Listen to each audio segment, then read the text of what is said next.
और अपने माँ को मारने लगती है। तभी वहाँ पर पापा मुझे एक पर्स चाहिए।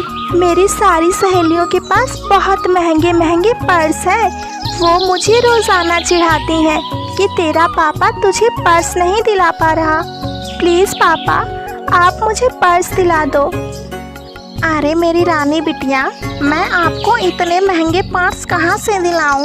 बेटा आपको तो ये बात पता ही है कि आपका पिता मजदूरी का काम करता है। इससे इतने पैसे कहाँ मिल पाते बेटा?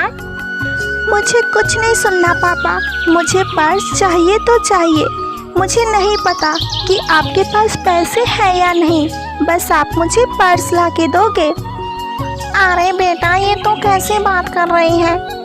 पापा अगर आपने मुझे पर्स नहीं दिया तो आज के बाद मैं खाना नहीं खाऊंगी और ना ही आपसे बात करूंगी। अरे मेरी रानी बिटिया, इतना जिद अच्छा नहीं होता। तेरे पापा को जैसे ही तनख्वाह मिलेगी वो तुम्हारे लिए पर्स जरूर लाएगा। मुझे कुछ नहीं पता पापा, मुझे पर्स अभी चाहिए मुझे पर्स। ऐसे ही बाप बेटी रोज़ाना लड़ते रहते, क्योंकि कालू कौवे के लाड प्यार ने रानी चिड़िया को बहुत ज़्यादा बिगाड़ रखा था।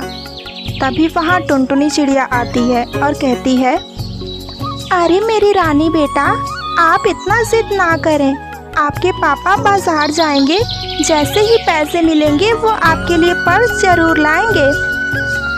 अरे तू तो चुप ही कर। तेरे पास तो पैसे इतने हैं, गहने भी रखी हैं, फिर भी मेरी बेटी को एक पर्स के लिए तरसा रही है।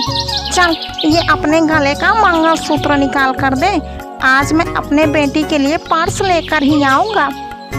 अरे कालू जी, आप ये कैसी बातें कर रहे हैं? ये मेरे सुहाग की निशानी है, मैं ये मंगलसूत्र नहीं दे सकती। अरे करमजली, तेरा पति मैं हूँ, तेरा सुहाग मैं हूँ, तो इस मंगलसूत्र को गले में डालकर क्या करेगी? चल दे ये मंगलसूत्र।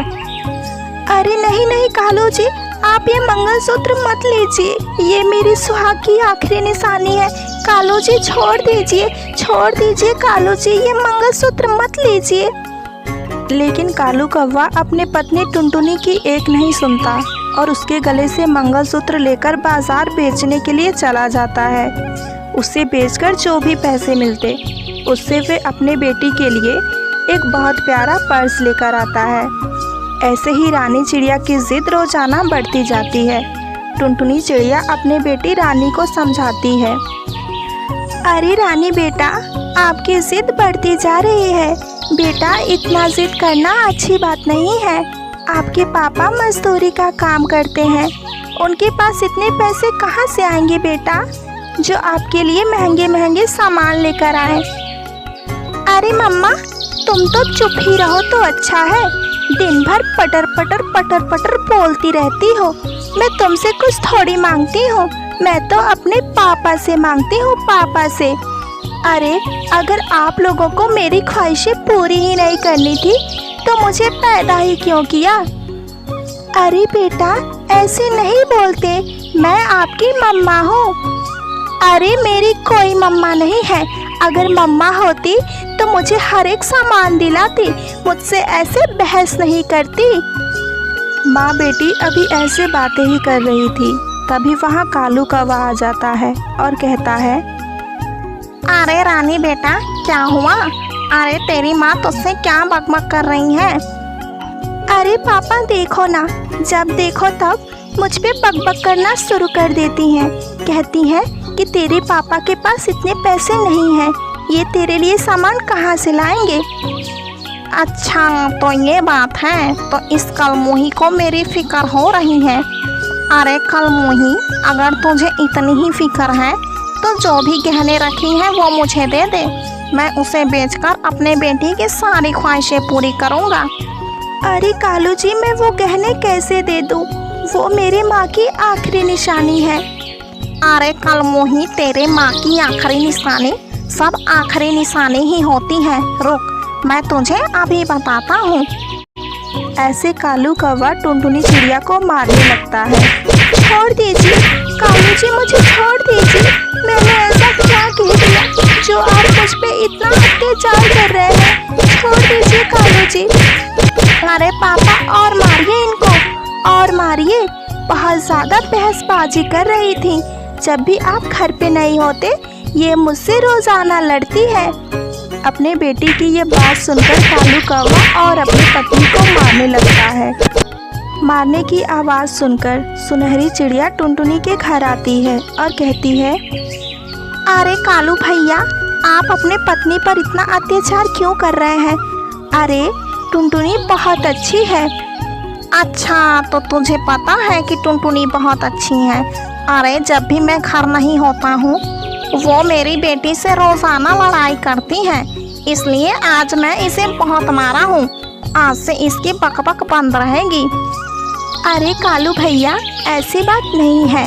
आपकी बेटी ही ज़्यादा समय से बहसबाजी कर रही थी। अरे बहुत बिगड़ गई है, इस पे लगाम लगाइए, लगाम। अच्छा, तो तू आई है ये सब बातें बोलने के लिए? चल निकल मेरे घर से, यहाँ पर ज़्यादा अपना लेक्चर मत दे। अरे कालू भैया, मैं भला आपको लेक्चर क्यों दूँ? अरे मैं तो वही कह रही हूँ जो मैं अपने आँखों से देख रही हूँ।